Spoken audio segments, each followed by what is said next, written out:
Hindi kita pinapatay, Rose. Binubuhay kita. Ayoko Binubuhay dito. ko yung pagmamahalan natin. Gusto kong makasama yung mga taong mahal ko. Ayoko dito. Halos hindi na makayanan ni Rose ang sakit ng ulo niya dahil wala siyang gamot na iniinom para maibsan lang sana ang kanyang sakit. Pinilit niya ang sarili niyang bumangon para kumain dahil kailangan niyang lumaban, na naalala pa niya ang sinabi ni Luz na kailangan nilang lumaban, na kailangan niyang labanan ang cancer niya, lalo na si Renz, at huwag siyang susuko, na naalala din niya si Sandra nang sinabi ng anak niya na hindi siya iiwan nito. Giniit ni Rose sa sarili niya na hindi niya hayaang mamatay siya sa piling ni Renz, na kung mawawala na siya ng tuluyan ay sisiguraduhin niyang ang huling makakasama niya ay ang mga taong mahal niya sa buhay. Habang balisa naman ang mga tauhan nila Matt nang kinausap sila ni Christina dahil apektado na naman ang business nila dahil kay Rose, nananindigan siyang mananatili sila sa side ni Matt kahit anong mangyari, na kahit sinabi pa ng mga tauhan nilang apektado na ang brand nila at nalalagas na din ang mga employees nila. Nagsuggest naman si Gwen na gumawa sila ng hashtag sa mga umatake sa kanila, at pagkaalis naman ng mga tauhan nila ay tinanong ni Christina ang dalaga kung okay lang siya.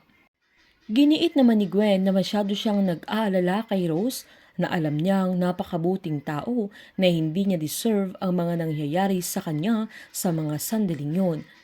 Hindi naman nakaimik si Christina dahil alam niya sa sarili niyang siya ang dahilan kung bakit doble-doble ang pagdudusa ni Rose sa mga sandaling yun, dahil sa pagiging makasarili niya at pilit niyang pinipilit ang sarili niya kay Matt na kahit ayaw na niyang makipagbalikan pa sa kanya.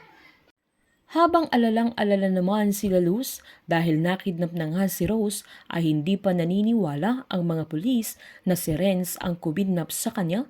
Sabay giniit pa ni Elsie na wala nang ibang gagawa noon kundi si Renz.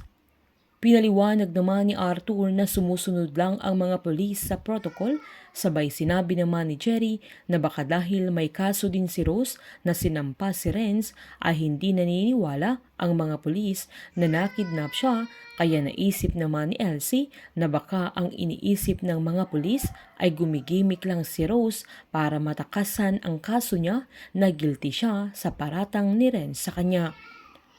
Habang tinawagan naman ni Vanji ang anak niya upang tanungin kung asan ang binata, pero agad namang tinanong ni Renz kung anong kailangan niya, na agad namang sinabi ni Vanji na hinahanap siya ng mga pulis, pero sinuad naman ni Renz na tinawagan na siya ng mga pulis at siya na ang bahala sa bagay na yun, na tinanong naman ni Vanji kung kasama niya si Rose, pero pinatayan siya ng cellphone ng kanyang anak.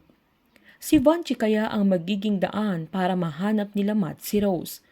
Alam ni Vanji na hawak ng anak niya si Rose at matatauhan na kaya siya na kailangan na niyang itama ang pagkakamali ni Renz, na yun ang gusto ni Mario kung nabubuhay pa siya. Painit ng painit ang mga tagpo, sabay-sabay po nating subaybayan ang advance episode at ang huling 2 linggo ng Unbreak My Heart dito po sa aking channel.